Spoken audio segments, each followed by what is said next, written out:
বলছিলাম যে আসলে কিসে সমস্যা, কিসে অ্যালার্জি বর্তমান রাজ্য সরকারের। হিন্দু সম্পর্কে যা কিছু বলা যায়, বিভিন্ন সময়তে যখন অশান্তির পরিবেশ তৈরি হয়, আর আগে আমরা দেখিয়েছিলাম, বক্তব্য শুনিয়েছিলাম, যেন মনে হয় কি অন্য এ রাজ্যের সংখ্যালঘু সম্প্রদায় যারা, তারা কোনো ক্ষেত্রে কোনো বিষয়তে ইন্ধন দেন না, যাবতীয় নাকি সমস্ত কিছু সাবধান হতে হবে, সচেতন থাকতে হবে, বা ব্যবস্থা নেওয়ার জন্য পুলিশকে অনুরোধ জানানো হয়। সমস্ত হিন্দু এরিয়াতে বোঝা যায় না কেন হিন্দুদের উপর অত্যাচার হলে, নির্যাতন হলে রাজ্যের শাসক দল তৃণমূল কংগ্রেসের ঠোঁট ফাঁক হয় না, একটা কথা সরে না।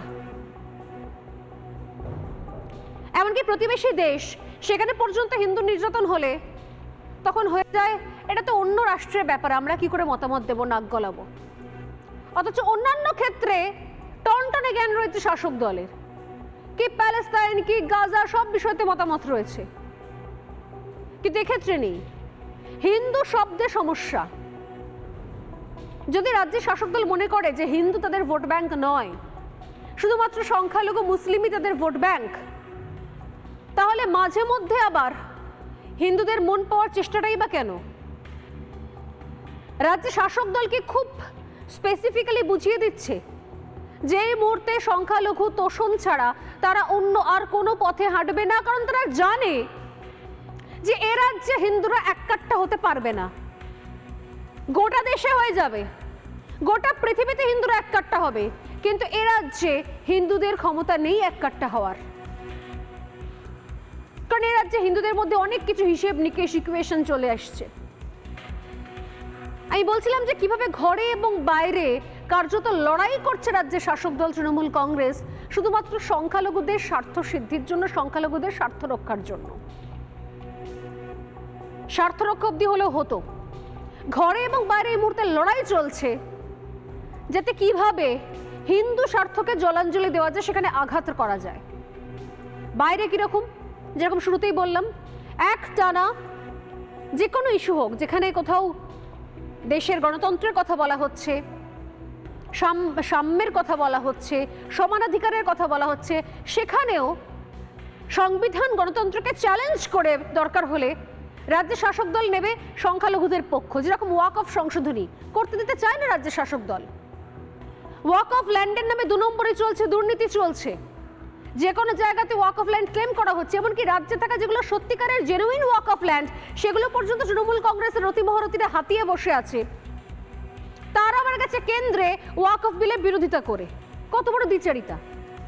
রাজ্যের ক্ষেত্রে কিরকম ঘরের কথা বলছিলাম, আমাদের সামনেই রয়েছে বইমেলা, 28 জানুয়ারি থেকে শুরু হচ্ছে বইমেলা, কলকাতার 48তম কলকাতা বইমেলা। এটা আয়োজন কে করে? আয়োজন করে গিল্ড। বইমেলা উদ্বোধন কে করেন? মুখ্যমন্ত্রী মমতা বন্দ্যোপাধ্যায়। কিন্তু এবারে বইমেলায় থাকছে না বিশ্ব হিন্দু পরিষদের স্টল। গিল্ডের তরফ থেকে অনুমতি দেওয়া হয়নি বিশ্ব হিন্দু পরিষদকে।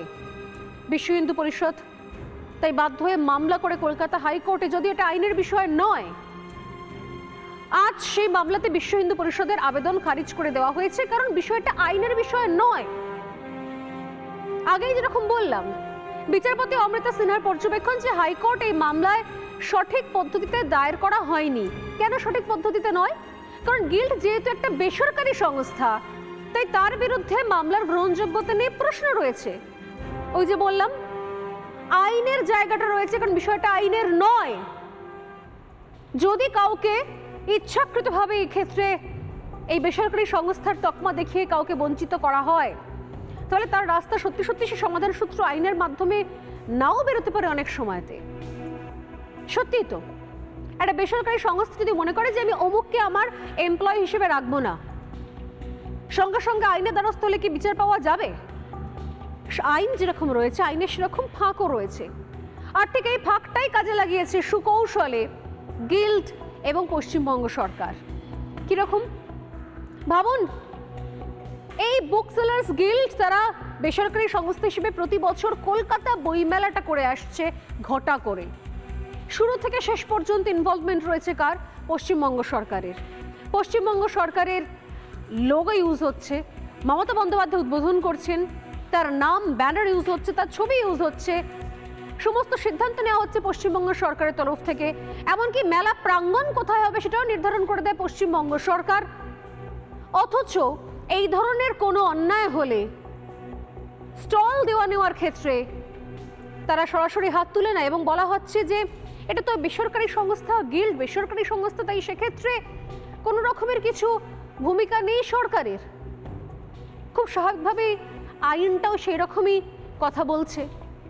এর আগের দিন শুনানিতে অনুমতি না দেওয়ার কারণে গিল্ডের তরফ থেকে যুক্তি দেওয়া হয়েছিল যে 600 বর্গফুটের আবেদন জানানো হয়েছিল, আবেদন বিশ্ব হিন্দু পরিষদের নামে, অথচ বিশ্ব হিন্দু পরিষদ কোনো পাবলিশার নয়। এবং একই সঙ্গে জানানো হয় যে ভিএইচপির লেখা যথেষ্ট বিতর্কিত নাকি, গিল্ড বিতর্কিত লেখা চায় না। এই যুক্তির প্রেক্ষিতে বিচারপতি অমৃতা সিনহার রাজ্যকে প্রশ্ন ছিল যে স্কোয়ার ফুট নিয়ে সমস্যা না স্টল দেওয়া নিয়ে। তিনি আরও প্রশ্ন করেছিলেন যে ভিএইচপির প্রকাশনা সংস্থা আছে কিনা, যদি না থাকে তাহলে এত বছর অনুমতি দিয়ে এসেছেন কেন? একাধিক মিডিয়া হাউস তারাও স্টল নেয় বইমেলাতে, একাধিক মিডিয়া হাউস, একাধিক অডিও ভিজুয়াল মিডিয়াও স্টল নেয় বইমেলাতে, তাদের নিজস্ব কোনো পাবলিকেশন নেই, তারা স্টল নেয়, সেখানে আলোচনা চলে, কথোপকথন চলে, বহুদিন ধরে এটা হয়ে আসছে। এত বছর ধরে অনেকে অনুমতি দিয়ে এসেছেন, তখন কেন মনে হয়নি লেখা স্পর্শকাতর? এই প্রশ্নটা এবার করলেন অমৃতা সিনহা। এরপর তিনি গতদিন শুনানিতেও বলেছিলেন যে এত বছর যখন অনুমতি দিলেন তখন এবার নয় কেন? কারণ এই প্রশ্নগুলো করতে হচ্ছে, কারণ ওই যে বললাম আইন যেমন আছে আইনের ফাঁকও আছে, আর সেই আইনের ফাঁক বলছে কোনো বেসরকারি সংস্থা যদি সিদ্ধান্ত নেয় যে তার কোনো কর্মসূচিতে নির্দিষ্ট কোনো কোম্পানি বা সংস্থাকে জায়গা দেওয়া হবে না, সেক্ষেত্রে সরাসরি আইনের হস্তক্ষেপের জায়গাটাও খুব সংকুচিত হয়ে যায় যদি না কোনো বৃহত্তর একটা কোনো পার্সপেক্টিভ তৈরি হয়। এক্ষেত্রেও তাই হলো, আর এটা জানতো রাজ্য সরকার, আর জানতো বলেই তাই গিল্ডকে দিয়ে বিশ্ব হিন্দু পরিষদকে জায়গা না দেওয়ার সিদ্ধান্ত অনেক আগেই নিয়ে নেওয়া হয়েছিল। এবং রাজ্য এও জানতো যদি এরপরে বিশ্ব হিন্দু পরিষদ আরও উচ্চতর আদালতে আবেদন করে বা সুপ্রিম কোর্টেও যায়, তাহলেও যে সময়টা লাগবে সেই সময়ের মধ্যে বই মেলা হয়ে মেলা ফাঁকা হয়ে যাবে, লোকে বই কিনে ঝালমুড়ি খেয়ে ঠোঙা ফেলে বাড়ি চলে আসবে, তবে গিয়ে আইনের পথে হেঁটে কোনো সুরাহা মিলতে পারে, মিললেও মিলতে পারে। আর এটা জেনেই খুব চালাকির সঙ্গে এই বিষয়টাকে ঘটানো হয়েছে, যাতে সামনে গাজর ঝোলানোর মতো দেখানো হয় যে সবটাই তো গিল্ড করছে এবং গিল্ড একটা বেসরকারি সংস্থা, তাই আমিও কিছু জানি না, আর গিল্ড কি করছে গিল্ডও সেটা বলতে পারবে, এক্ষেত্রে অন্য কারোর কোনো ইন্টারফেয়ারের জায়গা নেই। বুঝতে পারছেন কি অদ্ভুত রকম যুক্তি দেখিয়ে এমন সমস্যা হয়েছে রাজ্যের শাসক দলের বর্তমান সময় দাঁড়িয়ে যে পাছে বিশ্ব হিন্দু পরিষদের কোনো স্টল থাকে বইমেলা প্রাঙ্গণে, সেখানে বিশ্ব হিন্দু পরিষদ যে বইগুলো মনে করছে সেই বইগুলো রাখতে পারে এবং সেগুলো বেচতে পারে, তাই যাবতীয় অধিকার নিয়ে নেওয়া হলো, তার স্টলটাই দেওয়া হলো না। আরে পশ্চিমবঙ্গে কমিউনিস্ট পার্টি সিপিএমও তো স্টল রাখে, তারা কি সমস্ত বইকে নিজে পাবলিকেশন করে? নয় তো। এরকম হাজার একটা উদাহরণ রয়েছে, একাধিক চ্যানেল তারা বইমেলা স্টল রাখে, নিজেরা কোনো পাবলিকেশন চালায়? নয় তো। শুধু আলোচনা হয়, আড্ডা হয়, লাইভ হয়, এই সমস্ত হয়। তাহলে ভিএইচপি বিশ্ব হিন্দু পরিষদের ক্ষেত্রে ইচ্ছাকৃত নয় কি সমস্যা তৈরি করা? এই প্রশ্নের উত্তরগুলো আজ খোঁজার চেষ্টা করবো, তবে তার আগে শোনা যাক বিরোধী দলনেতা শুভেন্দু অধিকারী তিনি এই বিষয় নিয়ে কি মন্তব্য করেছেন। না এত কোর্টের অর্ডারে দিয়েছে, আমি এটা নিয়ে বলবো না। কোর্ট হিন্দু, সনাতন এবং বিজেপিকে সবসময় রুখতে চায়। আজকেও আমাদের মিছিলকে দেখেছেন, ধর্মতলায় আসতে দেওয়া হয়নি, মোহাম্মদ আলী পার্কে শেষ করতে হয়েছে। এটা প্র্যাকটিস। পশ্চিমবাংলায় গেরুয়া রং, সনাতন, হিন্দু শব্দ এর বিরোধিতা করবে, কোর্টকে আমি দায়ী করব না। কোর্টে যেভাবে বিশ্ব হিন্দু পরিষদকে সাম্প্রদায়িক সংগঠন বলা হয়েছে, যেভাবে সরকারি উকিলকে দিয়ে সবাই কোর্টে লাইভ ভিউতে দেখেছে, তাতে প্রমাণ হয়েছে এখানে জামাতিদের সরকার আছে, এখানে কোনো নির্বাচিত সরকার নেই। পশ্চিমবঙ্গে যে সরকারটা আছে এটা জামাত শিবিরের সরকার বলে আমি মনে করি। মুখ্যমন্ত্রীর মুর্শিদাবাদের মিটিংয়ে ইমাম থাকে, আর সেই মুখ্যমন্ত্রীর সরকারের লয়াররা বিশ্ব হিন্দু পরিষদের স্টল বন্ধ করে।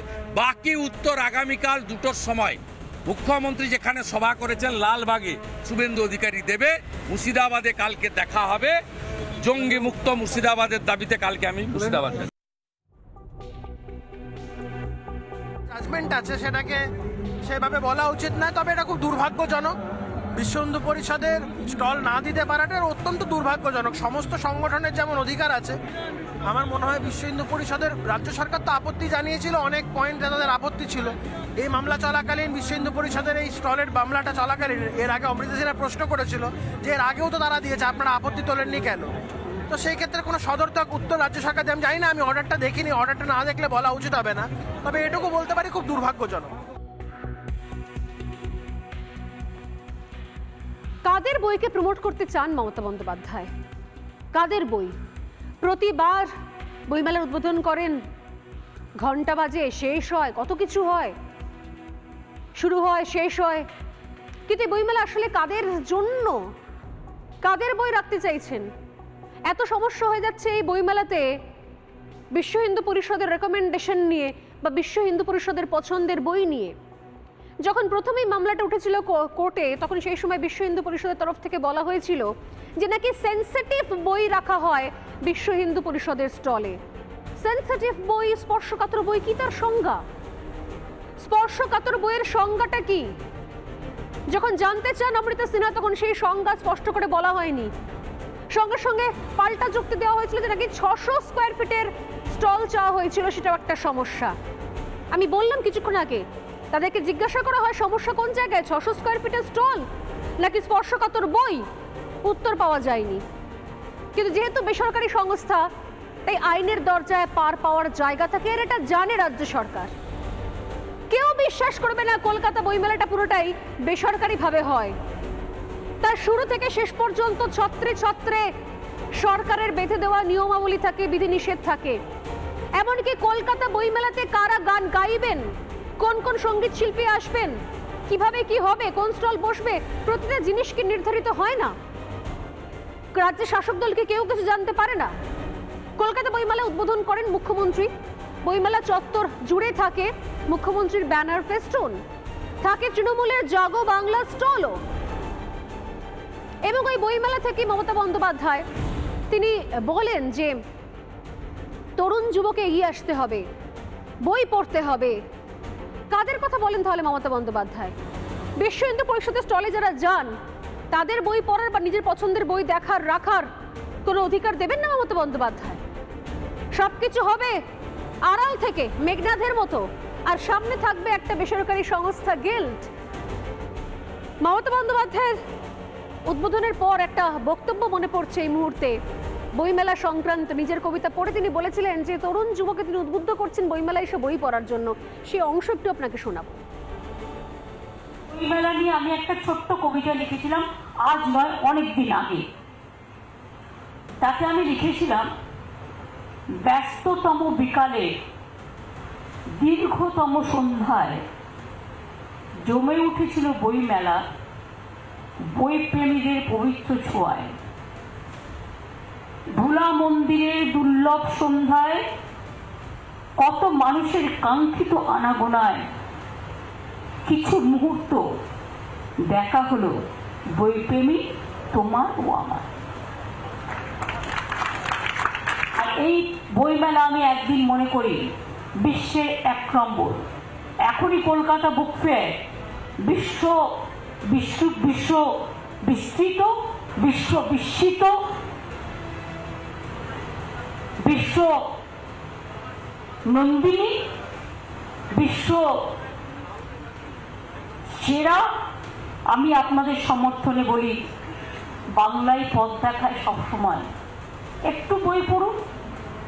আমি জানি টাইম আছে খুব শর্ট, ইয়াং জেনারেশনরা অন্য কাজ নিয়ে এত বেশি বিজি, প্রত্যেকেই বিভিন্ন কাজ করেন, they don't get the time. তবুও বলবো একটু পুরো ভালো লাগবে। হাম্বা হাম্বা রাম্বা রাম্বা কাম্বা কাম্বা, দুম্বা দুম্বা বুম্বা বুম্বা বাম্বা বাম্বা, হাম্বা হাম্বা রাম্বা রাম্বা কাম্বা কাম্বা, দুম্বা দুম্বা বুম্বা বুম্বা বাম্বা বাম্বা, হাম্বা হাম্বা রাম্বা রাম্বা কাম্বা কাম্বা, দুম্বা দুম্বা বুম্বা বুম্বা বাম্বা বাম্বা। বইমেলা উদ্বোধন করে মমতা বন্দ্যোপাধ্যায়ের কথা শোনাচ্ছিলাম, তারপর তার নিজের মুখেই তার নিজের লেখা একটা ছড়া, তার কিছু অংশ শোনালাম। এই বইমেলায় মানে গত বছর পর্যন্ত যে সংখ্যা আমাদের কাছে রয়েছে তাতে মুখ্যমন্ত্রীর প্রকাশিত বইয়ের সংখ্যা 143টা। অনেকেই বলছিলেন সেই সময়তে যে পরের বছর হয়তো 150 পার হয়ে যাবে। গতবার মুখ্যমন্ত্রীর লেখা 7টি বই নতুন করে প্রকাশিত হয়েছিল, এবার সংখ্যাটা 150 ছুঁতে পারে। বইমেলার স্টলে বিক্রি হয় মমতা বন্দ্যোপাধ্যায়ের কথাঞ্জলি থেকে কবিতা বিতান। কেন এই কথাগুলো বললাম? রাজ্যের মুখ্যমন্ত্রী কি লিখছেন, কি পড়ছেন, তার কোন কোন বই প্রকাশিত হচ্ছে এবং সেগুলো বইমেলার কোন কোন স্টলে রয়েছে, এটা আমার বিষয়বস্তু নয়। আমার বিষয়বস্তু হচ্ছে যে যেভাবে কোথাও বিশ্ব হিন্দু পরিষদকে বাতিলের খাতায় রাখা হলো ইচ্ছাকৃতভাবে এবং বলা হলো স্পর্শকাতর নাকি বই সেখানে থাকে, কি স্পর্শকাতর বই থাকে সেটা তুলে ধরার জন্য এই এতগুলো কথা বলতে হলো আমাকে।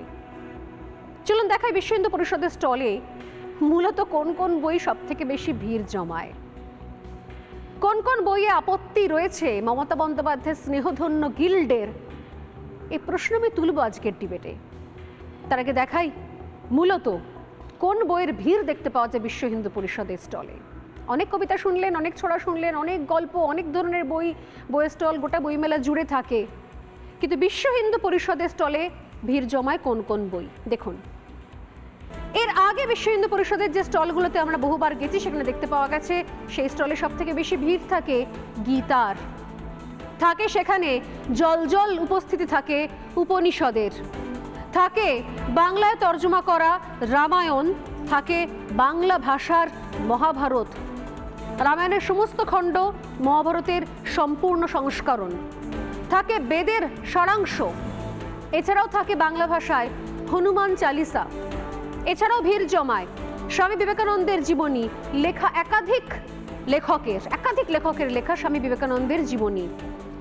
এছাড়াও থাকে পুরাণের অনুবাদ, পুরোটাই বাংলা ভাষায়, থাকে দুর্গা পূজা পদ্ধতি বাংলা ভাষায়, থাকে রামচরিত মানস বাংলা ভাষায়, অনেক খণ্ড, কখনো সম্পূর্ণ কখনো সারাংশ। সব থেকে বেশি ভিড় জমানোর কয়েকটা তালিকা আমি তুলে ধরলাম। আমি জানি না যের মধ্যে স্পর্শকাতর কোনটা হয়ে গেল গিল্ডের কাছে। আসলে লক্ষ্যটা বোধহয় শুধুমাত্র হিন্দু বিদ্বেষ এবং শুধুমাত্র তোষণের রাজনীতিকে বরকরার রাখা।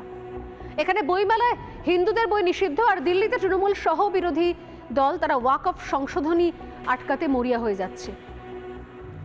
ঘরে বাইরে প্রবল চাপ। কিরকম না, সেখানে জেপিসির বৈঠকে ধুন্ধুমার পরিস্থিতি, কল্যাণ ব্যানার্জি সহ 10 বিরোধী সাংসদকে সাসপেন্ড করা হয়েছে জেপিসি থেকে। তারা ধুন্ধুমার উত্তাল পরিস্থিতি করে রেখেছেন, কারণ ওয়াকফ যে সংশোধনী বিল আনা হয়েছে তার বিরোধিতা করতে হবে। আমার প্রশ্ন হচ্ছে যে আমি কেন মনে হচ্ছে বইমেলা থেকে কেন ওয়াকফে চলে গেলাম? কারণ একটাই, কারণটা বোধহয় শুধুমাত্র তোষণের রাজনীতি। যেন তেন প্রকারেণ তৃণমূল কংগ্রেসকে প্রমাণ করতেই হবে যে তারা আসলে কোন সম্প্রদায়ের সঙ্গে রয়েছে, এতটাই নির্লজ্জ ধর্মীয় রাজনীতি। আপনারা জানতে চাইবেন হয়তো বইমেলার জিনিস। আমি এই মুহূর্তে বইমেলার যেটা অফিসিয়াল ওয়েবসাইট, আমি জানি না সেটা সত্যি না মিথ্যে, অন্তত ইন্টারনেট ঘাটলে আমরা সেখানে স্টলের সংখ্যা পাই, স্টলের নাম পাই। সেখানে গোটা করে লেখা রয়েছে 2025 সালে কলকাতা বুক ফেয়ারে কোন কোন স্টল রয়েছে, এবং সেখানে গেলে আপনি এই মুহূর্তে অনলাইনে, জানি না পরবর্তীকালে রেকটিফাই করা হবে কিনা বা অন্য কিছু করা হবে কিনা, সেখানে দেখতে পাচ্ছেন আপনারা আহমেদিয়া মুসলিম জামাত স্টল নাম্বার 631, এবং তার পাশাপাশি আরও দুটো স্টল 631 এবং আরও একটা স্টল আমি দেখাচ্ছি স্ক্রিনে, 631 এবং 685, দুটো স্টলের ছবি এই মুহূর্তে দেখাচ্ছি। এরকম হয়তো আরও অনেক খুঁজলে পাওয়া যাবে, অনেক আনমোল রতন, সে সমস্ত কিছুর বই দেখতে পাওয়া যায়, আরও অনেক কিছু দেখতে পাওয়া যায়, আরও অনেক কিছু সেখানে খোলা স্টলে হাতে হাতে বিক্রি হয়, বাইবেল থেকে কোরআনের ছোট সংস্করণ। শুধুমাত্র সমস্যা হয়ে যায় কি বিশ্ব হিন্দু পরিষদে? আমি জানি না এর উত্তর কি। একটা ছোট্ট মন্তাজ নিয়ে ফিরে আসছি আজকের এই আলোচনা, এই ডিবেটে। আর পরে আমি শোনাবো যে ঘরে এবং বাইরে বললাম না, সেক্ষেত্রে বাইরেতেও অর্থাৎ নিজের রাজ্য আর তার সঙ্গে জাতীয় স্তরে দিল্লিতে কিভাবে শুধুমাত্র সংখ্যালঘু স্বার্থের জন্য গলা ফাটাচ্ছে তৃণমূল কংগ্রেস, যাতে এ রাজ্যের ভোট ব্যাংকটাকে সুরক্ষিত করার চেষ্টা পরে দেখাবো। একটা ছোট্ট মন্তব্য নিয়ে ফিরে এসেছি আজকের ডিবেটে।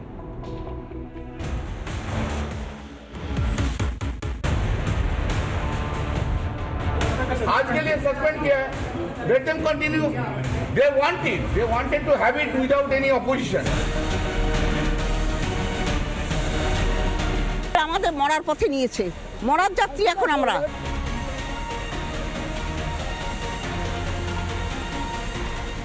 এগুলো নিয়ে আমি আজকের দিনে কোনো জবাব দেব না।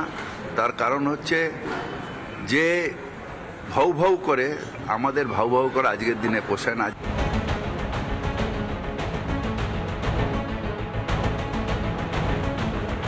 একটা জাজমেন্ট আছে, সেটাকে সেভাবে বলা উচিত না, তবে এটা খুব দুর্ভাগ্যজনক। বিশ্ব হিন্দু পরিষদের স্টল না দিতে পারাটা অত্যন্ত দুর্ভাগ্যজনক। মনে রাখবেন, দিদি আছে, আপনার কোনো নিরাপত্তা কেউ কেড়ে নেবে না, আপনার অধিকার কেউ কেড়ে নেবে না।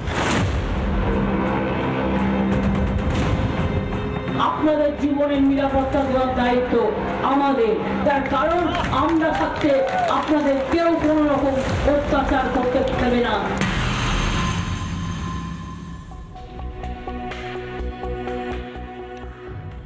সত্যি কি তাই? শাসকের চোখের বালি হয়ে গেছে এই মুহূর্তে হিন্দুরা।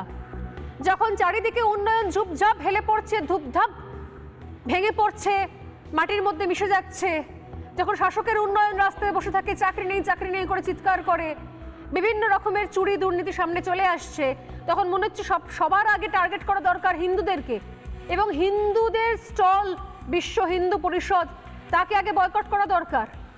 বাকি হেলে পড়া, ভেঙে পড়া, মাটিতে গড়াগড়ি খাওয়া বিষয়গুলোকে না হয় পরে দেখে নেওয়া যাবে। আগে প্রথম লড়াইটা করা যাক বিশ্ব হিন্দু পরিষদের সঙ্গে। অদ্ভুত, হাস্যকর আজকের এই ঘটনা, যেখানে এবার বইমেলাতে থাকবে না বিশ্ব হিন্দু পরিষদের কোনো স্টল, কারণ এরপরও আইনের আরও রাস্তা রয়েছে, আরও বেশি উচ্চতর আদালতে যেতেই পারে বিশ্ব হিন্দু পরিষদের তরফ থেকে, আরও বেশি এই মামলা নিয়ে এগোনো যেতেই পারে, কারণ আইনের ফাঁককে কাজে লেগেছে রাজ্য সরকার। কিন্তু এই সব কিছু করতে করতে যে সময়টা চলে যাবে, সেই সময়ের পরে দেখা যাবে যে বইমেলাটাই শেষ হয়ে গেছে, ধুলো ওড়ানো ফাঁকা মাঠ পড়ে রয়েছে, বই কিনে সবাই বাড়ি ফিরে গেছে, কিন্তু ঝালমুড়ির ঠোঙা পড়ে রয়েছে। অতএব সময়টা নষ্ট হয়ে যাবে, একটা দামি সময়, একটা বছর নষ্ট হয়ে যাবে। নানা ধরনের কন্টেন্ট দেখার জন্য লাইক করুন, শেয়ার করুন আমাদের ফেসবুক পেজ, সাবস্ক্রাইব করুন আমাদের ইউটিউব চ্যানেল। পাশাপাশি অন্যান্য ব্রেকিং নিউজের জন্য অবশ্যই চোখ রাখুন রিপাবলিক বাংলায়।